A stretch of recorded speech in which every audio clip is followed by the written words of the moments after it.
Have you ever wondered what it takes to open a secondhand Lego brick and mortar retail store? Well, today in this video, I got to interview Andy from Andy's Brick Shop in Langhorne, Pennsylvania. In this interview, Andy talks about his journey of buying and selling Lego sets and how that propelled him to open a retail store. I ask him a ton of questions and his experience is great and the store is awesome. Let's jump into the interview. Let's kind of dive into it. Tell me how you got into Lego. Is that a kid, as an adult? Kind of give me the backstory. Sure. Well, honestly, as a kid, I only had like this shoebox of hand-me-down bricks that were like pretty much just red and yellow, no minifigs. And honestly, like I played with it, but it wasn't that fun. I was never given a set. My parents grew up uh, in Brooklyn, and so like a Hot Wheel for Christmas, like not the fancy stuff. And then when I was like, 11 or 12, I started seeing kids that had these like pirate ships, like, the old castles. And I was just like, holy cow. And I wanted that stuff, but my parents weren't going to buy it. So back then I was getting like $1 a week allowance. And these kids, to them, they were getting all kinds of Legos. So I'd be like, hey, if we go down to 7-Eleven, you can get, candy bar for 33 cents. I'll give you 10 cents per minifigure. And so I was buying up kids' horses and knights and pirates. And like, I never had enough to be like, give me the whole ship. But so I just started collecting the minifigs back then. And it's not like now, I mean, back then there was only a couple hundred different kinds. Um, but so even from a young age with the Lego, I was, buying them up and getting good deals. And then when I was old enough to have a kid, I mean, I'm telling you, like, he wasn't even born yet, my son, but I was hitting up garage sales. Um, and, by the time he was old enough to, we'll say, build a set or watch me build one, I had like, three or four. Totally. Yeah. I'm like, hey, look, I got you the Millennium Falcon. And so I started doing that with him. But honestly, I had a career in kids camps. I was a year-round camp director, big camps with 200 summer staff. Um, and so it was just kind of a side thing I did with my kid. And then we moved up here to Pennsylvania to be house parents. So we worked at a children's home, and I started doing Lego with the kids. Um, but I really wasn't making much, and I wanted to keep getting my kid more Lego. And so one day we had this kiddie pool full of Lego, and it was sets from like my teen years, some that I had picked up from other people, and his stuff. And we sorted it and rebuilt everything, and we had a blast doing it. And it was not great for the amount of time we spent on it. But we looked on the shelf and we had like 25 sets all at once compared to the last one or two. And Wow. for us, I know it wasn't much, but for us at the time, it was a big deal. We wanted to keep building, so what we did is, because I wasn't really making enough money to go buy more stuff, we sold the ones we didn't care about locally on Facebook, and kind of kept, for him, it was Star Wars. And we'd use that money and hunt for good deals on Facebook, just like I'm sure a lot of people watching are, doing. And it was pretty competitive, getting the best deals at the right time. But I kept doing that just to keep him building. But before long, we had a few $100s to buy bigger collections and bigger. And after a while, we had a whole basement full. And what started with literally $0, just the Lego that we had in the basement. I had a couple $1,000s put away, and basement full of Lego. And I went to Brickfest here just as a visitor, but I got the display pass anyways. And I met a bunch of people, and I sold like $400 worth of Lego, which doesn't seem like that much, but and then honestly, uh, by the time a year later went by, from doing all this, I was a vendor, an official vendor at Brickfest, and I went full steam and it sold like 17 grand that weekend. And really was starting to make a lot of friends. Went to another brick fest in New Jersey and sold 18 a few months later. And I used, a little bit over $30,000 plus a bunch of Lego to open up Andy's Brick Shop. And in September we'll be 4 years old. And man, I tell you, I didn't really know what I was doing with starting a business. So I found a lot of people that wanted to get involved.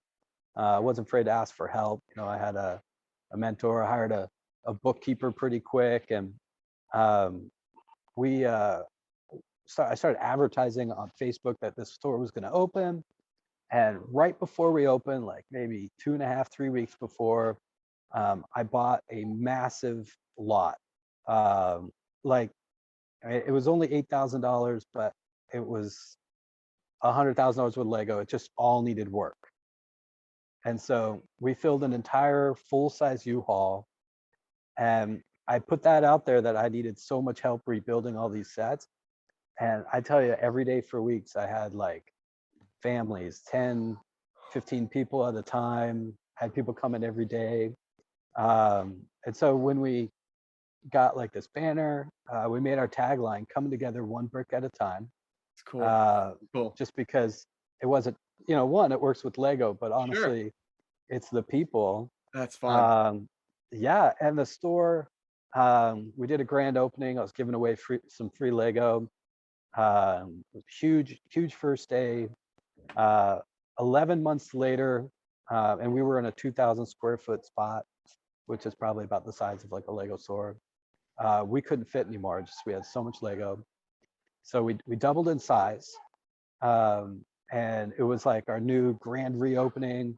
We had like 150 people in line for the party. We were giving away all kinds of prizes. I gave away a Darth Maul bust that day. Yeah, I mean, it was crazy. People were lined up for hours before we got in there. And things were great. The new store sales were up. I hired more staff. I've got some great, awesome people working with me that love Lego and love people.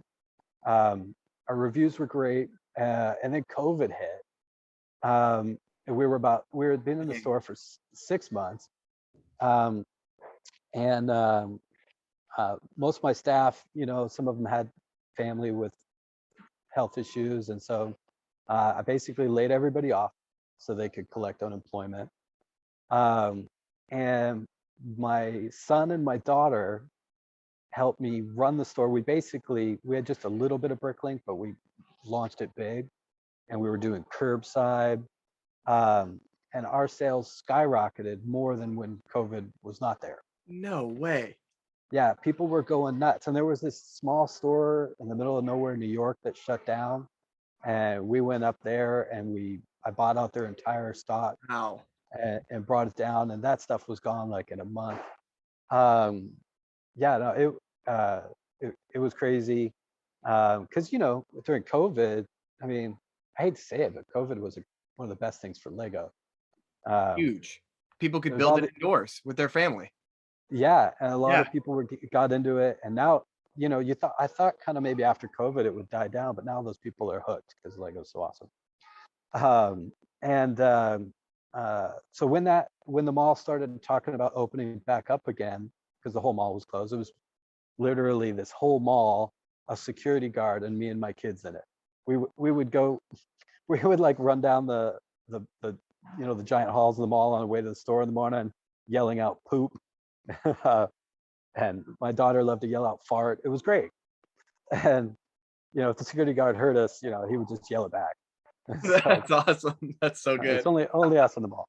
And so, but I brought my staff back on, and I did so well that I was able to pay them for all the months they missed, just because the store had done so well. Wow. Yeah, so it was great. And because of Bricklink, we really couldn't fit in our current store anymore. So we moved again. So it's the third spot in the mall, and into a space that I remember walking into thinking we'll never fill it. And we did. And so now we're one of the largest Lego shops in the world. How many square feet is the store? 7,500. Wow, that's Yeah, we're awesome. like a small grocery store. That's awesome. You Yeah. square footage wise, are you the largest Lego shop in the US? I think Atlanta Brick Co. Is right there with Okay, us. They've been around a lot longer. They've got more sure. Lego. Um, but when people talk about like our competition, I mean they're clearly not our competition because we're so far away. Right. Um, but like that's them. Like in the world, we're like ah. And honestly, I talked to Chris from Atlanta Brick Co. before opening a store, so like I got some advice from him, and we actually made a trip down there with my team because we opened a second store, and before doing that, I wanted to be like, well, what are we doing that maybe we should do differently? And they do some things differently, but they've got their kind of niche, and we got our niche. Sweet, man. That's Yeah. fun. And then one of the best staff members I had, her name was Crystal. Um, we were it was a great team, and she was helping really run the store. And she said she's got to move to Texas, it's a family thing. And I was so sad to lose her. So we opened up Crystal's Brick Shop in the north part of Texas, and so Unbelievable. yeah, it's one of my stores, but she runs the whole thing. We use the same logo, except it says Crystal's Brick Shop, and she's doing well there. The inventory is really growing, and people are getting to know her down there. And so yeah, I mean, I would rather her just stay, but it's great that she's got something that she can do down there, and we're kind of expanding that way. And so but it's been a huge success. I got about 12, 13 staff now. And yeah, just like I was saying in the beginning, when people would come in, we have all these tables set out, and we tell all our customers, you can come in anytime, just say, hey, you got anything to build? And sometimes we got used sets that get checked. Mostly our staff do them. But then sometimes too, like somebody will bring in, a Millennium Falcon, but it doesn't have the minifigs. So we'll just tell them to Sure. build it, Sure. and then we'll throw it on the shelf. But actually, pretty much all my staff I've acquired from them being people that just came Wow. in and wanted to get involved. And So then we have some people that they like to build, but honestly, they want to sort. And we've got a special needs team that they're just looking for something to do and get kind of work experience. So they come and do a lot of the sorting for Bricklink. And they come in like 2 days a week. And so it's funny, they actually gave us an award for letting them work for us for free. So that I, is I, I thought it was funny they gave us an award for right, that. right. You're like, hey, they're servicing us, but you're just such a gift to that community. That's awesome. Yeah, no, it's a blast. And I tell you, I never ever thought I would do retail. I mean, retail sounded like a nightmare, but this is different. The customers come in. Um, we don't have to sell them anything. We've got everything out. If Sure. they want help, they ask me, or ask one of the staff members. They love to be here. And because we're in a mall, sometimes we get some people that maybe aren't that big into Lego, and they walk in. But it's awesome to see because we've got Lego sets from every generation, and you see them go, oh my gosh, you know that's that Rock Raiders set, or Forest Man, or maybe they're not that old. It's funny too, like I'll see somebody come in and they're like 22, 23, and they're looking around, and I'll be like, Bionicle's right over there. That's so good. And That's they're like, how'd you know? that's And awesome. so, but yeah, those guys in the 20s. And when I first started doing this, I didn't think Bionicle, honestly, I didn't know what to do with it. So we would just throw it in the bulk. But now Bionicle's a huge seller for us right now. I think I got about 40 sets out. And people are just amazed to see stuff like that anywhere. That is an incredible story, my friend. So when you were Thanks. selling at these shows, right? You were selling at Brick Fair in Pennsylvania, went up to New Jersey, Brickfest, yeah. Brickfest. How much in inventory did you have? Was it mostly new? Was it mostly used? How did you set up those pop-up shops? What'd that look like? Yeah.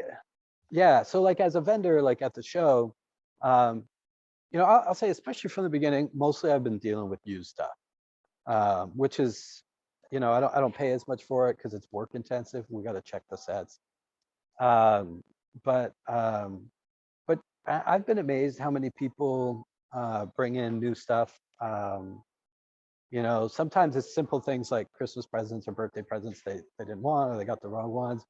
Other times there's people out there that um, they're investing Yeah. and they're buying all these sets, and you know they haven't invested as long as they want, but now they're having a baby, they're having a second house, and they'll bring them in. And depends on how long they've had them. A lot of time, because I've got to buy it at a lower price to resell, sometimes they're like, well, I broke even, it was $100 set, and here it is years later, and Andy's giving me another $100 for them, and it's worth 200. um, but uh, we find stuff, and then sometimes people, I've heard stories, people come in and they say, oh, Walmart, the price thing was 25% of retail, so they'll buy all of them, and then I'll give them 50% because I can, because they're no longer there. It was that right moment kind of thing. But I always feel like sets is what we strive for the most. So when I feel like our store is full or not depends on how many like sets we have, and we rebox the used ones with the instructions and Yeah. put a certified sticker on them. But I'll say like almost half of our sales is like minifigs, Build-A-Fig, those little friends animals. Yeah. I sell like hundreds of those a month. Come on. It's crazy. Like little Um, dogs, little sheep, little horses. yeah, all that stuff. Yeah, Huh. the smaller the better. Um, and Build-A-Fig's a big deal, and we tell everybody. Sometimes I'll put ads out, but first time in the store, they come in, they get a Build-A-Free minifig on the house, and so people love that, especially when they start looking at it and they don't know about it. One of our staff members goes finds out it's their first time. So we've even had one person that loves it so much, like they've been in for the first time like 10 times. That's unbelievable. That is crazy cool. Wow. That I'm I, fascinated. I was And you joking said because they something in keep there. coming in for the first time Yeah. again and again. Yeah, exactly. Oh my goodness. You said something like you were scared to enter, brick and mortar retail, right? Yeah, a little bit at first. I mean, it was kind of a risky thing. Yeah, I'll say like, e-commerce seems like the way right now. How did you feel like? How do you feel like you found so much success for Lego specifically doing brick and mortar? so here's the difference. I mean, there's a couple things. One, people that love Lego, I mean, there's a lot more of us out there than people realize. But when you go to work and you work in an office, or even like, like Home Depot or whatever, and you tell somebody, oh man, I just got the new AT-AT Lego set, like they don't always know how to respond, and people are afraid to do that. But when you come in here, it's kind of like, you know, the comic book shop. You can talk shop, and if you show a picture that you've got this whole room dedicated in your house to Lego, Yep. none of us here are like, what? We're like, yeah, Yeah, that's that your makes Lego sense. That's room. us. Yeah, and so that's one thing. And people don't, you got online, you kind of, in some ways, you got to know what you're looking for. People here come in and they reminisce and see all kinds of things. And a lot of the time, I mean, if it's like me, um, if I like, I get the urge, like if I want to build something, I'm not like, got it, I'm going to order something so I can build it in 3 days or a week. I want to Right. build right now. Right And now. so people come in, and they love to support us. Plus, honestly, the biggest thing about having a brick and mortar, and I feel like I'm giving away a secret to all those people that are selling online, Sure. um, and is acquiring the inventory. Yeah, no doubt. So there's a lot of people out there that, sell on eBay, sell on Bricklink, Yeah. and all those things. And honestly, if they want to do the work, they want to make sure the sets are right, be responsible for them, ship them out, deal with the people, they will get more money than if they bring it to a brick and mortar store to trade it in or sell it. Totally. But a lot of people, they don't want to deal with all that. they like to bring it in. And we get uh, those it's that right age, right around 13 to 16, where kids are like, I'm done with Lego, and 10 years later they'll be kicking themselves. But Sure. and they bring it in, and we get it at a decent price. If it's used and it's missing some parts, we're not going to offer the full amount, but that's Right. what my team is for, and we'll refurbish stuff. Sometimes I buy sets where we think it's all there, and then we find out too much is missing. So it's a roll of the dice, just like anything. Yeah. Um, but acquiring the inventory, so that a lot of people will brag like, I got this $200 set for $80, and it's like that one time where it's like that amazing story where every day people are bringing stuff in like that, and that's the trick. And we've got the space for stuff like, man, I guess it's been a year and a half, but I bought 8,000 pounds of bulk. Yeah, like, Where do you I mean, find 8,000 pounds of bulk, Andy? so somebody had started a bricklink store, done it for years, overbought, and started a new business. And so they're like, all right, I just got to get rid of this. And I don't know if you can see like these Home Depot boxes. Yep. So I've been going through them, but I get new bulk every day. But man, I tell you, I got like 60 of those boxes. And some of it's old stuff, and it's just sitting there getting more valuable. I get through one or two a month because we get so many new ones that come in from everyday people. But the first box I opened, I found the Cloud City Boba Fett. And it's funny because like that was like a year and a half ago, and I sold it for a little over 800, where now it's worth like 1,200. So part of me wishes I didn't open that box yet, because Sure. it's gonna You're just keep going to going find up. more treasures in the other boxes later. Yeah. And because we've got a bricklink store, we find all kinds of gold in there. Yeah. So So do you feel like most of your buying comes from the individual daily family, or is most of your buying large bulk collections, loose Lego? so I would say 70% of it is everyday people bringing in stuff. Now, some people will bring in like 50 sets at a time. Wow. Other people, it's 2 or 3. Sometimes I'll get a kid that'll bring in like, like a plain Batman. Sure. I don't have a heart to say like it's worth like $1 on bricklink. So I'll be like, all right, you can have $4 credit because they're playing the game, so it's fine. Totally. But if somebody brings me 100 Batmans, I'm gonna give them like $40. I don't want no Batman. Right. So, but and then that other 30% is big collections, and those are ones. Sometimes often they're in the area. If they're pretty far away, like I think when I was talking about buying your collection, it was going to have to be pallet shipping. Yep. And it's kind of hard online. I got to pay a little bit more for stuff. And it's hard too, because somebody has $50,000 worth of Lego. Sometimes they want $50,000 for it, but they don't realize like if somebody wants $50,000 worth of Lego, they'll pick the Lego they want instead of that exact collection. Right. But you're opening an eBay store, so you're going to be set. Yep. Yeah, with that. Yeah.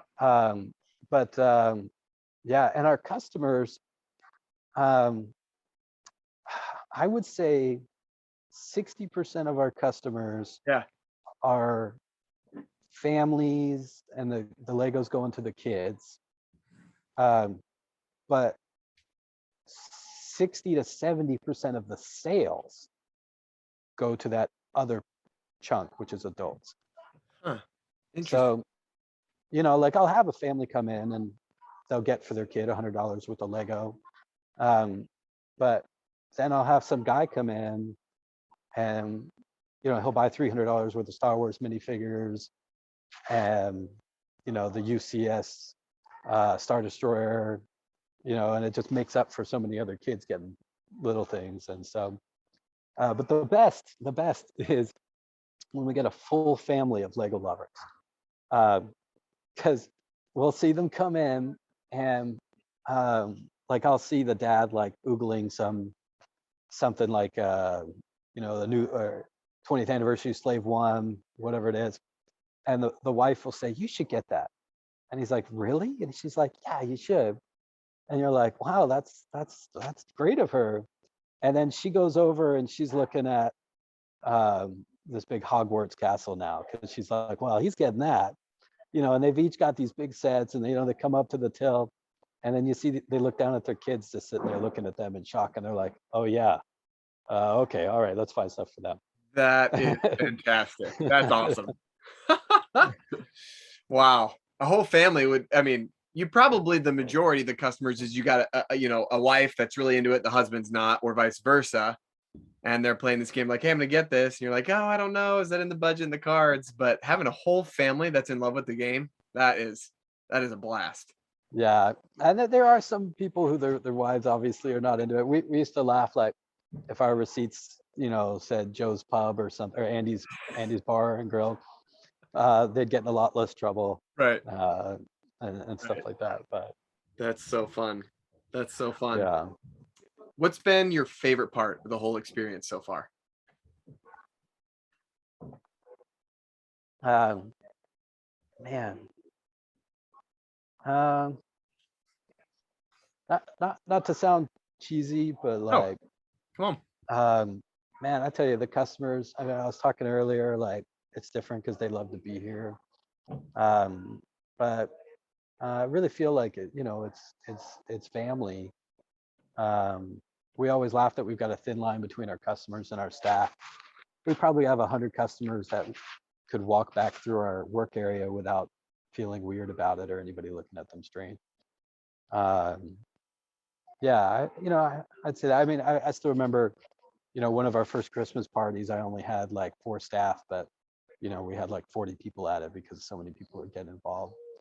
Um, that and the team, and owning your own shop, you can kind of set the atmosphere the way you want. Uh, we're pretty casual, but my staff work hard, and it's always amazing because, like, even on a busy day, 3 of us could probably run the store, but people will come in and see that there's like 9 or 10 staff, and on. that's just because Lego's so process heavy, especially when you're dealing with used and like Sure. sorting out minifig parts and everything. And so, but yeah, I would definitely say that. And man, I tell you, people are just, um, it's like they're in the Lego closet. And so when they get here, they just want to unload and talk about everything. And they're just excited to be here. I make this joke all the time when the store is like full, like we've got like 40 people in the store. I'll just be like, ladies and gentlemen, just want to let everybody know you might want to finish up your shopping. The store will be closing in 8 hours and 25 minutes. Uh, and a lot of people laugh because they know, like, they're not in here for 10 minutes. Like, Right. Right. uh, and so, and then some of them hurry up. That's so And funny. so, That's yeah. so funny. And I mean, it's got to become a destination, you know. Yeah. Yeah. I mean, I told people we were going into the mall, and they're like, man, malls are dead. And I said, it doesn't really matter. This is where people are going to come, Right. because we're here. Right. Um, and we're a permanent lease now, but when we started out as a temp, the prices are very affordable. Um, just because malls, I mean, unless it's like one of the top most popular malls, most malls have some empty spots, and they love having us. We bring a lot of people to the mall, so Where are you buying new inventory from? How do you source it? um, so honestly, what I was saying before, just some people coming in, as well as, like, if we hear about some clearance Lego, sometimes we'll get it. But I don't have a direct distributor. We got offered, I guess it was some company that does smaller stores through Lego. But honestly, by the time shipping was done, um, it was like we get $100 set for 88 bucks. Right. And by the time credit card fees are in there, and I pay my utilities, it just couldn't happen. Just wasn't worth it. It wasn't worth it. And so new stuff is always kind of hard, but honestly, people don't come to us for new stuff. They come for us for everything else, That's cool. you know. So And we do get retired new stuff too. Sure. So Or the bulk sealed of your anyway. sales, I think you said used sets and minifigures primarily. Yeah. That's fun. That's Yeah. awesome. What's And the I most? mean, Oh, keep going. Keep going. we do have we got 4 bulk tables full of Legos, so people come in and fill up on that stuff too. What's your most expensive set that you have in the store right now, and your most expensive fig? Oh man, let me see. We'll go for the walk. We'll take the walk. The people will want to see it. Stuff changes all the time. So, I mean, the most expensive set I've ever had was a sealed yellow castle, Wow. and that one sold a while ago, but I think it was 2,200. I'm sure it'd be worth a lot more now. Sure. Most expensive fig ever was Mr. Gold, um, and but right now in shop, man, I got the original Cloud City Lando for 210. I mean, I've had Okay. plenty of bobas, but I don't have Sure. one right now. Man, I tell you, honestly, their most expensive stuff flies off the shelf really Yeah. fast. Because the collectors want them, man. Yeah. And then I think right now Cafe Corner is probably the most expensive set we have at 1,400. No doubt. No doubt. If it's still here. Um, yeah, talking to somebody who's got the UCS Falcon, the original one, sealed. So hoping to get that. That one will be the most expensive if we get that That's one awesome. in. And then I don't know if I can. I'm gonna see if my Yeah, camera sure. can pick this up. Yep. So, can you see the treasure? Yeah, we totally can see it. That's awesome. Yeah. So, I go through, like I said, thousands and thousands of pounds of bulk, and most of the junk we just throw out. But that's all stuff that, like, I mean, obviously it's not really valuable, but that we've just deemed as treasure, and so we keep it in there. And then my favorite item in the store, I'll see if I can. Sure. Can you So see we the see red an tractor? old tractor. Yeah, yeah, yeah. Yeah, and it still has remnants of the Lego sticker on the front. Wow. It's one of the original Danish toys. Yeah, yeah. And so, and I got it through an auction, I think somewhere in Denmark. But that's my favorite item. I've got a price on it. It's a little too high so that nobody buys it because I don't really Sure. want to sell it. Sure. But if they want to pay that much, okay. And then, where I was sitting, this is so weird without the forward-facing camera.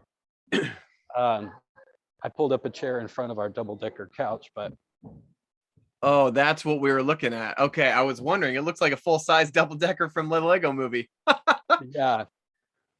And That's so, fantastic. yeah, one of our customers made that for us. I gave him some Lego, but that was a great thing. And then let me go around. And we have a massive work area. I don't know if you can kind of see Yeah, this. totally. Totally. And and these things are really cool. I got 2 of these giant things that hold all our discount minifigures. That's awesome. That's Yeah, awesome. each one holds like 5,000 minifigs. So, and those are just our discounted ones. Sure. And then I don't know if I sent you or your friend a couple pictures. This one had an accident, so it still needs some fixing, a little bit of the sails, but Oh my goodness. Is that a so custom? Who built that? yeah. So my friend Chris Renson, he came up with the whole thing himself. It's massive, and then the sails and all the string work, that's after, that's his own, like custom pieces and stuff that he kind of worked on. And then we get cool stuff like, we get the mocks that people buy the instructions for online. Yeah. And you can see my alarm clock collection kind of in the background. That is awesome. And our giant 3D printed dragon. Oh my goodness. Yeah, that's one of my favorites. Oh. And then in the window, we've got some cool stuff. There's the Taj and Yeah, And then very this is sweet. the one that Boone made, this fire truck. Yes, yes. Um, my friend saw this online and built the mystery machine, and then this is a really big kind of modular, the hotel. That's so cool. That is so cool. Yeah, and let me see if I can get you a good shot of the whole store. Yeah, 'Cause let's give us a from, whole look. from Maybe go landscape for us, and then like we can see the storefront there. I don't know if Man, that's working. yeah, it works great. That is such a cool front of store. Yeah, no, I I definitely love it. And I pay a lot for that lit up sign, I tell you. Yeah, I And bet. then That's where the eyes go, man. as soon as somebody walks in, we have our security guard here, and he's kind of intimidating. Oh, I love it. I love it. Yeah, That's and then so you can cool. see we've got tons of Bricklink kind Sure. of stuff in here, organized chaos. So your Uh, online is primarily Bricklink. Do you do any eBay or anything like that? we do bulk on eBay, Sure. um, just because it's kind of a one way to do it. And then our Bricklink, like if you find figures or sets on ours, they're typically ones that we either have too many of, or it's kind of an expensive one that maybe is unique and not everybody's looking for it. Like there's some weird, I don't know if we have it now, but like I got this weird NASA astronaut that just looked kind of normal, but he came from some set, so he's worth $80. So like, we put stuff like that online. Sure. Um, and so we'll have kind of rare stuff that um, maybe won't sell quite as fast, but I find everything we put in the store seems to sell. Someone wants to come find it. Yeah. What's the So, furthest people are traveling to come to the store? oh man, that's tough because like sometimes people are like, well, they have two reasons. Um, but we've had some people from like 5 hours away come to, there's a Sesame Place amusement park near us, Okay. and then they checked out our store. And then the following year, at the same time, COVID had still had Sesame Place shut down.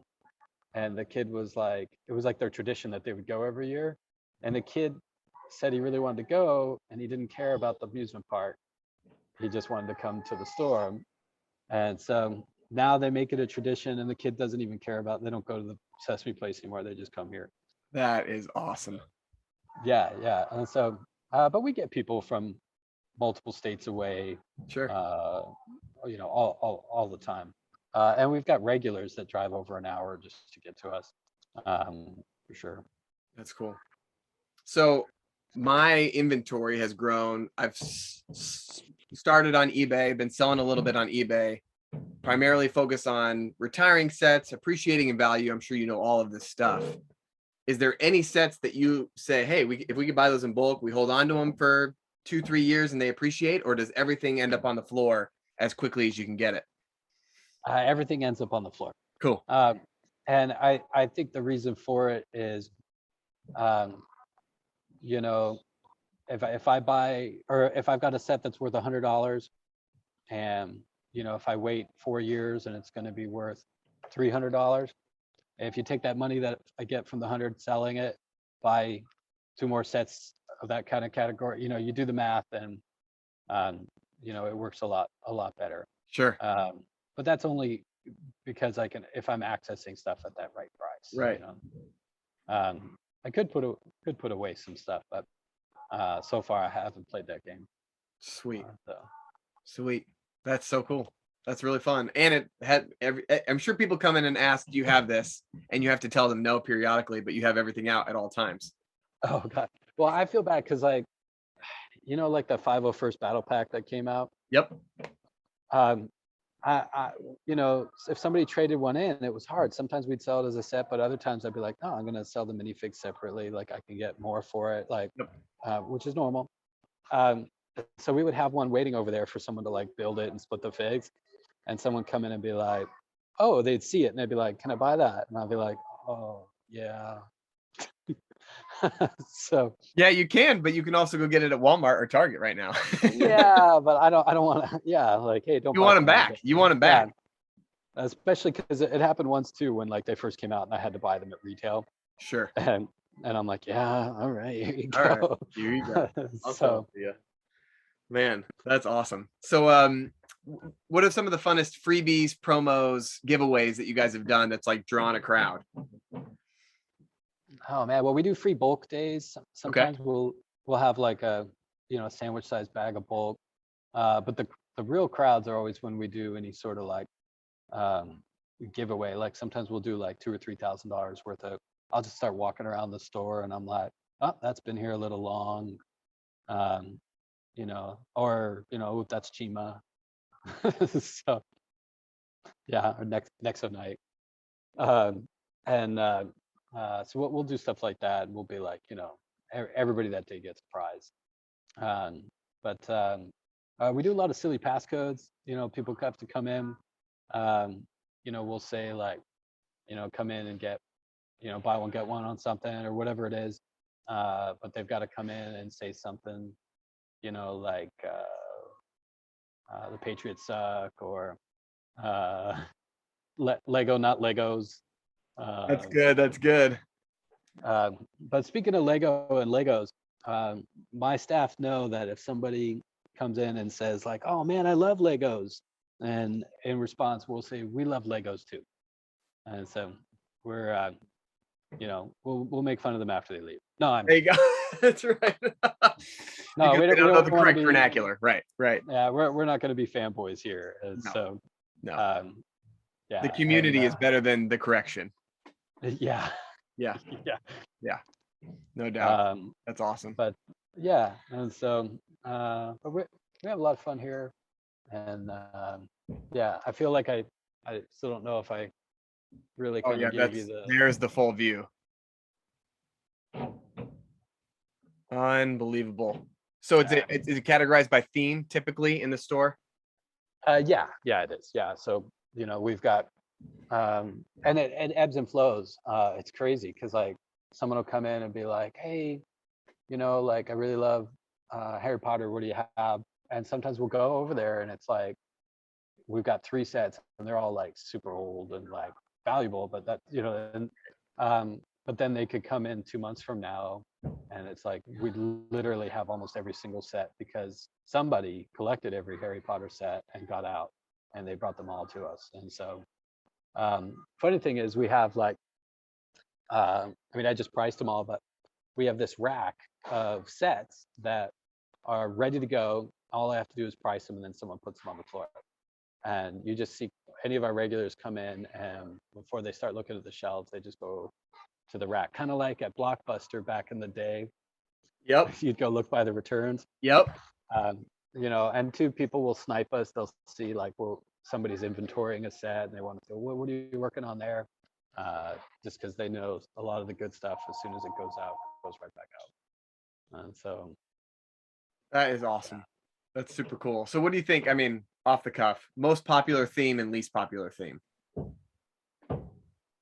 well, definitely Star Wars is our most popular theme. And there's a great thing about Star Wars is that there's so many adult collectors that we're able to populate that inventory often too, because if you take something like, I always laugh, like Minecraft, um, the most of those are kids, and so the chances of them bringing back a complete set to trade in instead of just this big bin of mixed Lego is a lot thinner. Mm. So Star Wars comes in real strong like that. Um, I made a mention of Chima earlier. Sure. But believe it or not, I mean, I think it was kind of the same thing because there's a lot of kids. So when we do get a Chima set in, they're actually not as unpopular as you might think. But we've got our weird section. We we just call it the weird section. And not everything in here is bad, but I feel like a lot of it's made up of like 90s and 2000s. Some of it's newer, but like hard to classify. So like agents, power miners, anything with the word Mars in it. We got Chima, Exoforce, Space Police. Give us a look. Are you looking at it right now?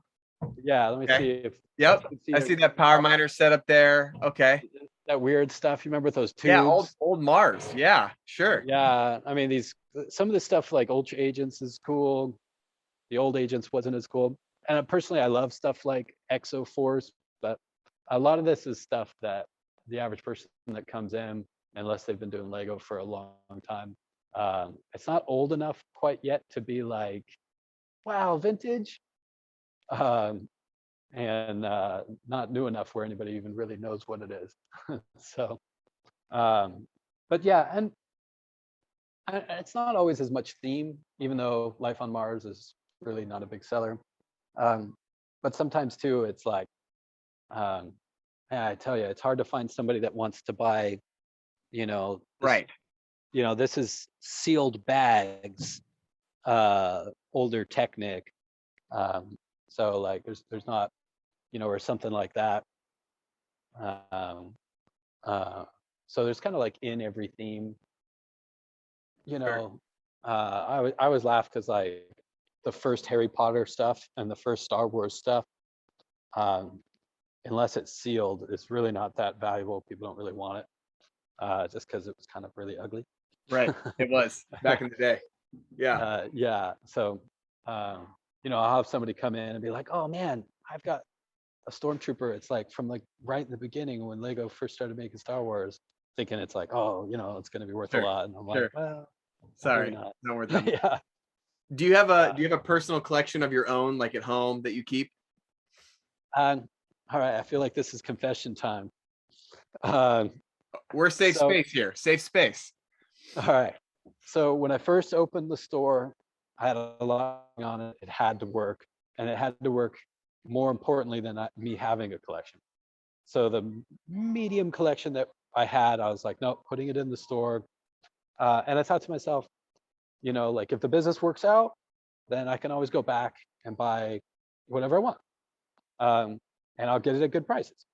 The funny thing is I spend so much time with Lego, and I love that this is what I get to do day in, day out for my Yep. job. Yep. That when I get home, uh, that urge is gone. Hang with the And kids. so, Hang with the family. yeah, and just, and so I don't really have any Lego at home. Cool. I always make the joke. All I do is close the front gate and go mine. Hey, that's great. That's great. So, um, Great. yeah, You not having a personal collection allows others to engage in their hobby tenfold, my friend. Just because you you have the bet. store, which is really cool. Super You cool. bet. That's awesome. Yeah. Mostly at home, I just have Mega Blocks.